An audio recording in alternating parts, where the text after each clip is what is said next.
Bongga. Kumpleto. Wow. Oh. May same-day edit, may videographer, may catering, Oh. at yung setup nila, Idol Rafi, napakabongga, napakagarbo. Hanggang sa umabot na ng gabi, Alas City na. Wala pa nagsugod ang ceremony. hindi daw po dumating ang judge. Hindi pa nag-umpisa yung Wala ceremony. din pong mga, Oh, nakaready ng mga mesa. at wala din pong tao. Sao naman lang meron. Walang tao. Sao naman yun. Na-edit na ang photos. Yes. Na-edit na yung mga retrato. Ayan. Hindi, wala ceremony. Sir Arvil, ano bang nangyari? Nung Saturday, I received a text message po sa in-house photographer ko po, si Sir Gary.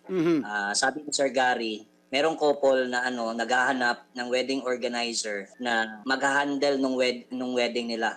Okay. Coming March 10. That is Monday. Malapit na. Pero hindi ko na siya tinanong kung anong details. Humingi na lang ako agad ng